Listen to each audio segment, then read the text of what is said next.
በስመ አብ ወወልድ ወመንፈስ ቅዱስ አሐዱ አምላክ አሜን። ሰላም ክርስቶስ ከእናንተ ጋር ይሁን። ክርስቶስ ተንሥአ እሙታን በዐቢይ ኃይለ ሥልጣን አሰሮ ለሰይጣን አግዓዞ ለአዳም ሰላም እምይእዜሰ ሆነ ፍስሐ ወሰላም።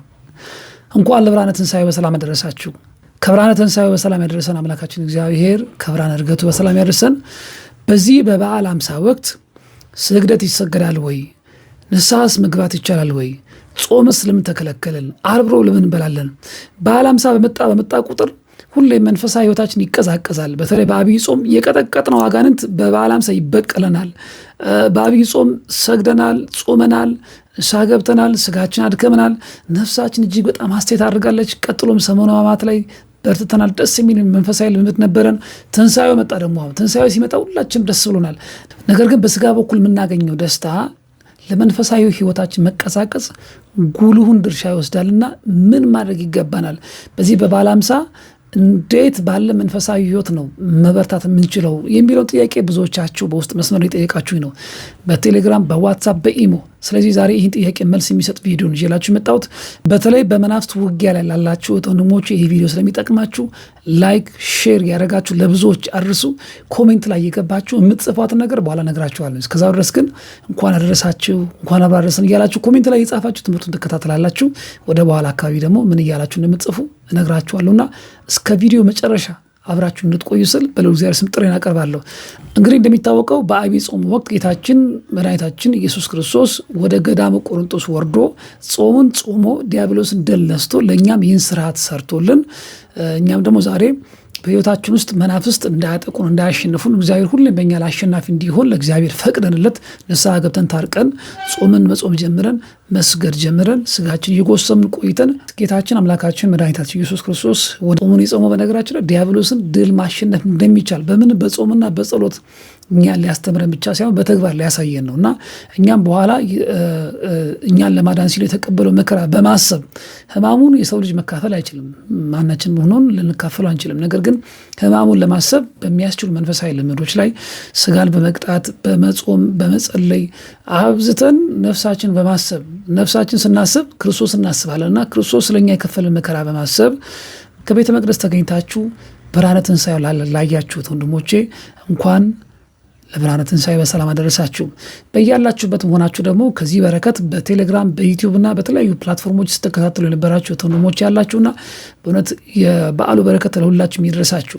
እናም ስለሆነም ከሰሙነ ሕማማት በኋላ ጌታችን አምላካችን መድኃኒታችን ኢየሱስ ክርስቶስ ሞትን ድል አድርጎ ተነስቷልና የትንሣኤውን ብርሃን አሳይቶናልና በደስታ ሆነን በበዓለ ሃምሳ ወቅት በጾም በስግደት በድካም የምንቀበለው ሳይሆን በጌታችን በአምላካችን በመድኃኒታችን በኢየሱስ ክርስቶስ ሞትን ድል በማድረግ ብርሃኑን ለእኛ ማሳይቶን እሱም እኛን ወድቀን እንደማንቀር ሞተን እንደማንቀር በመከራ ውስጥ አልፈን እንደማንቀር ነገር ግን ትንሣኤም እኛም እንዳለን ያረጋገጠልን የዘላለም ዕረፍትን የሰጠበት በዓል ነው። አንድም እኛ ሁላችንም በድካማችን ብዛት በጾማችን በስግደታችን ባለን መንፈሳዊ ብርታት ሳይሆን እንግዲህ ጌታችን አምላካችን መድኃኒታችን ኢየሱስ ክርስቶስ በከፈለልን ዘላለማዊ ዋጋ እንጂ በራሳችን ጥረትና ድካም መንግሥተ ሰማያትን እንደማንወርስ የምናስተውልበትና ያንን መንግሥተ ሰማያትን ጨለማ የሌለበት ካገኘን ማናጣበት ዝናብ፣ ጎርፍ፣ ድርቅ የሌለበት ረሃብ፣ መጠማት የሌለበት አክስቴ፣ አጎቴ፣ እናቴ፣ አባቴ፣ ቤቴ፣ መኪና የማንልበት ነገር ግን ለዘላለም እግዚአብሔር የምናመሰግንበትን ሕይወት በእግዚአብሔር ቸርነት ያገኘ ነው እንጂ በእኛ ድካም እንዳልሆነ ሁላችንም በዐቢይ ጾም የበረታ ነው፣ የጾም ነው፣ የጸለይ ነው፣ ስጋችን የቀጣ ነው ስለ ኃጢአታችን ብለን ነው። አሁን ደግሞ እግዚአብሔር ኃጢአትና በደላችን ሳይመለከት ወደ እኛ መጥቶ የዘላለም ዕረፍትን ስለሰጠን ይህን ዕረፍት በማሰብ በዚህ በበዓለ ሃምሳ ሁላችን በመንፈሳዊ ሕይወታችን እንበረታለን፣ ነገር ግን በስጋችን ደግሞ እንደሰታለን። በመንፈሳዊ ሕይወታችን እንበረታለን፣ ነገር ግን በስጋችን መደሰት የምንጀምርበት ምክንያት እንዲህ ነው። እኛም በመንግሥተ ሰማያት የመኖራችን ምሳሌ ስለሆነ ይህ በዓለ ሃምሳ ማለት እንደ አንዲት ሰንበት የምትቆጠር ናት። አንዲት ሰንበት በሰንበት የምናደርጋትን ነገር በትንሣኤ ዕለት የምንፈጽማትን ነገር በዚህ በበዓለ ሃምሳው እየፈጸምን እንደ አንድ ሰንበት እያከበርን እኛ ከምናደርጋቸው መንፈሳዊ ልምዶች በላይ ጌታችን አምላካችን መድኃኒታችን ኢየሱስ ክርስቶስ የከፈለልን ዋጋ ስለሚበልጥ እሱም ብቻ አይደለም እኛ ዕለት ዕለት ከምንጠይቀው ነገር በላይ እግዚአብሔር ብዙ ጊዜ እኛ ማናስተውል ማናስበውን ብዙ ጊዜ እኛ ቦታም ያልሰጠነው የዘላለምን ሕይወት አስቀድሞ የሰጠን ያን የዘላለም ሕይወት በማሰብ ስለዚያ ደስታ ብለን በዚህ በበዓለ ሃምሳ በመንፈሳዊ ሕይወታችን ያለን ብርታት እንቀጥላለን፣ አናቆም። ደስታው የስጋ ደስታ ነው፣ የነፍስም ደስታ ነው። ለዚህ ነው በአርብና በሮብ ማንጾመው፣ ምንበላው፣ ምንደሰተው። በነገራችን ላይ ኃጢአት ባለመስራት ሁላችንም የዘላለም ሕይወት በማሰብ እንደሰታለን እንጂ መቦዘን አያስፈልግም። ስጋን አብዝቶ ማስደሰትም ሆነ አብዝቶ መጥቀብ አስፈላጊ አይደለም። ስለዚህ በበዓለ ሃምሳ ለምን አንሰግድም፣ ለምን አንጾምም፣ ለምን አንበረታም የሚለው ምህረት ለሚያስፈልጋቸው ጥያቄዎች ነው። ማለትም ጌታ ሆይ ማረኝ ብለን ከምንበረታ ብርታት ይልቅ እግዚአብሔር የማረን ምህረት የሰጠንን የዘላለም ሕይወት በማሰብ በበዓለ ሃምሳ የአምልኮ ስግደት ለእግዚአብሔር ያቀረብን ሰማያዊው እረፍታችን ምሳሌ 50ውን ቀን በመንፈሳዊ ሕይወታችን ይበልጥ ከቀድሞ እየበረታን። በነገራችን ላይ በበዓለ ሃምሳ በአብይ ጾም የቀጣ ነው አጋንንት ቀርቦን እኛን የሚቀጠቅጥበት ወቅት ነው። እኛን በጣም የሚፈትንበት ወቅት ነው። ብዙዎች ከአብይ ጾም በኋላ በመንፈሳዊ ሕይወታቸው መቀዛቀዝ ይታያል። ለምን? በበዓለ ሃምሳ ላይ ያ በአብይ ጾም የተቀጣው አጋንንት መጥቶ እያንዣበበ ስለሚያስጨንቅ ነው። እና በዚህ በበዓለ ሃምሳ የሰማያዊ እረፍት ምሳሌ ስለሆነ ይሄ በዓለ ሃምሳ ሁላችንም በመንግስተ ሰማያት ደግሞ ድካም፣ መውጣት፣ መውረድ ስለሌለ ጾም መስገድ አይቻልም። ጾም የሚከለከለው ዓርብና ሮብ ብቻ ሳይሆን የንስሐ ጾም ቀኑናም ይከለከላል። ከዚህ ጋር ተያይዞ በቀጣይ ሌላ ቪዲዮ ይዤላችሁ እመጣለሁ። ጾም የሚከለከለው ዓርብና ሮብና የንስሐ ጾም ነው። በቃ መብላት አለብን፣ እንበላለን። እንበላው ግን በመጠኑ ክርስቲያኖች በመጠኑ ካልበላን፣ በመጠኑ ባለመብላታችን ምክንያት አጋንንት ወደኛ ቀርቦ አብሮን እየተመገበ ስለሚቀጣን በመጠኑ እንበላለን። ከዚያ በተረፈ ምንድን ነው ስንበላ ስንደሰት ሁሌም ይህችን እረፍት የሰጠኝ አምላኬ ሆይ፣ የንስሐ ዘመን የሰጠኝ የዘላለምን እረፍት የሰጠኝ አምላኬ ሆይ፣ ይህችን ማዕድ ስለሰጠኝ አመሰግናለሁ ያለን የዘላለም ሕይወት እያስብን ነው በበዓለ ሃምሳ ሁሌም የምንመገበውም የምንደሰተውም እንጂ የዘላለም እረፍትን ከማሰብ ውጭ ደስታ ሊኖር ስለማይችል መጠንቀቅ ይኖርብናል። ስግደትም አይቻልም የሚባለው የቀኑና ስግደት፣ የትሩፋት ስግደት በራሳችን መናፍስት ለመቀጥቀጥ የምንሰግደው ስግደት ክልክል ነው። ነገር ግን የአምልኮ ስግደት አይከለከልም፣ ስግደቱ ይቀጥላል። የአምልኮ ስግደት ምን እየተባለ እንደሚሰገድ ቀጣይ ቪዲዮ እንድሰራላችሁ የምትፈልጉ ካላችሁ ኮሜንት ላይ የገባችሁ የአምልኮ ስግደት ስራለን እያላችሁ ሁላችሁም ኮሜንት አድርጉ። እኔም በቪዲዮ ይዤላችሁ እመጣለሁ።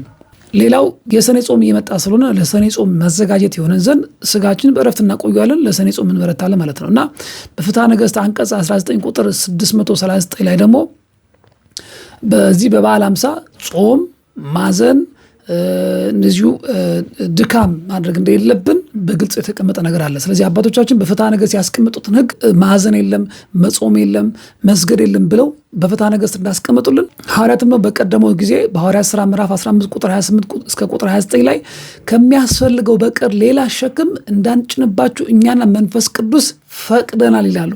አያችሁ፣ ጾም ለነፍሳችን መድኃኒት ብትሆንም ግን ለስጋችን ሸክም ነው። ስጋ መብላት ይፈልጋል፣ ምቾት ይፈልጋል፣ ድሎት ይፈልጋል አይደለ? ተጨማሪ ሸክም ከአብይ ጾም በኋላ በበዓለ ሃምሳ ሸክም እንዳይሆንባችሁ ሐዋርያት ሳይሆኑ በዚህ ዘመን ያለው አባቶቻችን በፍትሐ ነገሥት በአንቀጽ 19 ቁጥር 639 ላይ እረፍት ያስፈልጋችኋል፣ መጾም ማዘን አያስፈልጋችሁም ካሉ እንቀበሏለን። ምክንያቱም ለስጋችን ሸክም እንዳይበዛበት አባቶቻችን አስማምተው የሰጡን እረፍት ስለሆነ። በዚህ ላይ ግን መናፍስት እንዳይበረቱብን ምን ማድረግ አለብን? የንስሐ ስግደት፣ የተጋድሎ ስግደት፣ የትሩፋት ስግደት እኒህ ስግደቶች ባይኖርም ግን በዚህ በበዓለ ሃምሳ አብዝተን የአምልኮ ስግደት መስገድ አለብን። ይኸውላችሁ የምንሰግደው ለእግዚአብሔር ነው። በመንግስተ ሰማያትም እኮ ስግደት አለ። በመንግስተ ሰማያት እኮ ቅዱስ ቅዱስ ቅዱስ እያልን እኮ እንሰግዳለን። ያን የዘላለም እረፍት ስናስብ ስግደት የለም ማለት አይደለም፣ አምልኮ የለም ማለት አይደለም፣ አለ አምልኮ።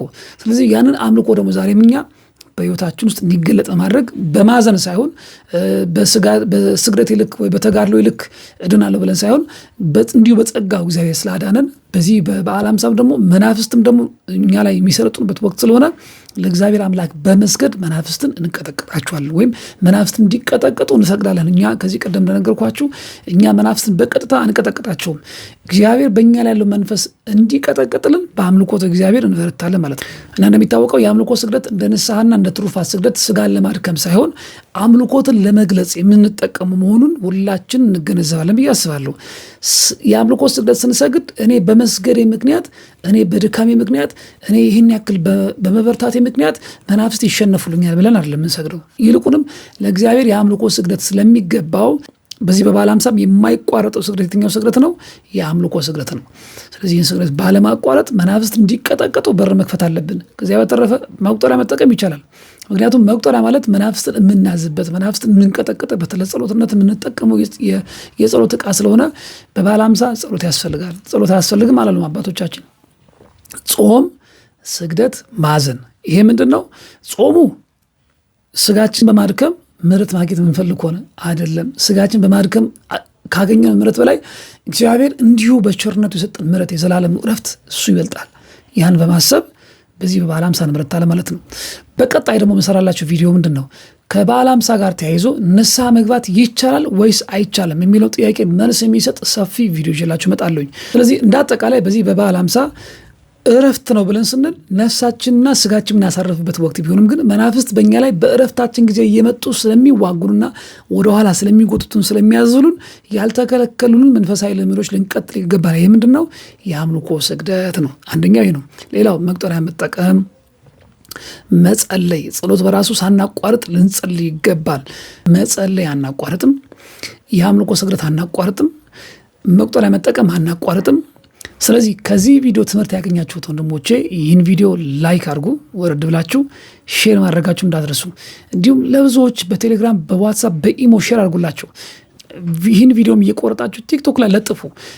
በእናንተ መንፈሳዊ ህይወት ላይ ለውጥ ካገኛችሁ፣ በተለይ በፓስተር መንፈሳዊ ሚዲያ የምትከታተሏችሁ መርሃ ግብሮች በመንፈሳዊ ህይወታችሁ ላይ ለውጥ እያመጣባችሁ ከሆነ ለሌሎች ሼር ማድረግ ይገባቸዋል። ምክንያቱም መዳን ለራስ ብቻ አይደለም፣ ለሌሎች ጭምር ነው። ስለዚህ እህት ወንድሞቼ ይህን ቪዲዮ የምትከታተሉ ላይክ፣ ሼር እያደረጋችሁ ለብዙዎች ማድረሳችሁ እንዳትረሱ።